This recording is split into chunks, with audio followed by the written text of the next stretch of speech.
जून 17 रे महाप्रभुंक राजेन्द्राभिषेक ठारू नीलाद्री विजय पर्यंत नीति निर्घंट को अनुमोदन करिछि छत्तीसा नियोग।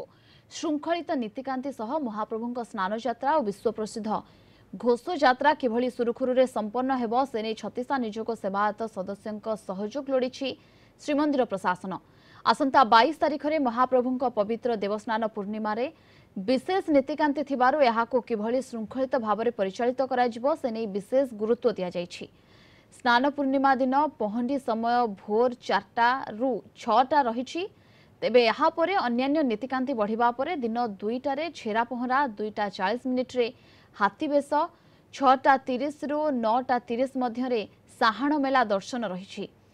परे 10:30 रु रात्र 1 मध्य बाहुड़ा पहंडी 1:30 रे सुनाचिता और राहुरेखा मैलम नीति कराजिबा नै नीति निर्घंटरे सूचना दिया जाइछि। तेबे उक्त दिनर नीति अनुଯାयी नीति निर्घंटरे परिवर्तन होई पारे बोली श्रीमंदिर प्रशासन पक्षरु सूचना दिया जाइछि। चलित वर्ष 13 दिन अणसर पड़ुथिबारु सेवायत और प्रशासन पई एहा एक बड़ चैलेंज हेबो। स्नान यात्रा रे लक्षाधिक भक्त श्रद्धालुंक समागम हेबाकु थिबारु सेने समस्त व्यवस्था कराजिबो बोली कहिसेंती मुख्य प्रशासक। आसंता स्नान पूर्णिमा और घोष यात्रा को श्रृंखलित करबा पई समस्त प्रकार सहयोग कराजिबो बोली सेवायत प्रतिश्रुति दैछंती।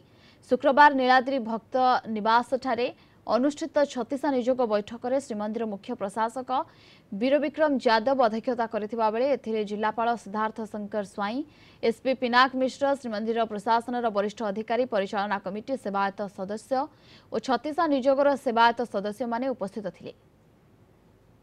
राजेन्द्राभिषेक रू स्नान पूर्णिमा पर्यंत नीति निर्घंट और व्यवस्था बड़ी अनुमोदन करागला। यहाँ पर आमर 36 निजोगर मीटिंग हैला आमर सही व्यवस्था बड़ी और जो नीति निर्घंट अच्छी से ऊपर अनुमोदन करागला और से माने हमको सहयोग करिवे कि केमती आमर स्नान पूर्णिमा भली प्रकार रे होबो, भक्त माने भली प्रकार दर्शन करि पारिबे।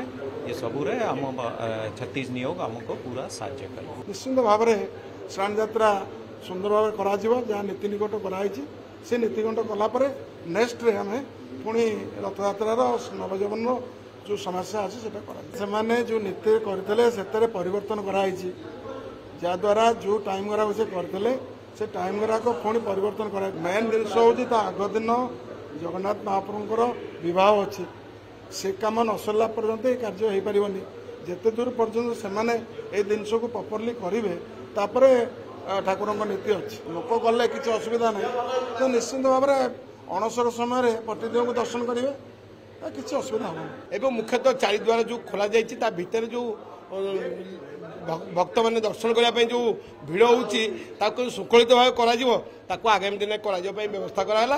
तेणु आज आगामी दिन स्नान यात्रा और भक्त दर्शन ये सब विषय आलोचना कर बाहर बुझेले चारिद्वार जमी ताला पड़ा चारिद्वार दी द्वार लोक भक्त जाऊे अन्य दी द्वार पटे लोक बाहर थे ताकू बर्तमान चारिद्वार सब भक्त को खोल दिगला भितर भक्त कि भल जी भल दर्शन करेंगे से व्यवस्था करा।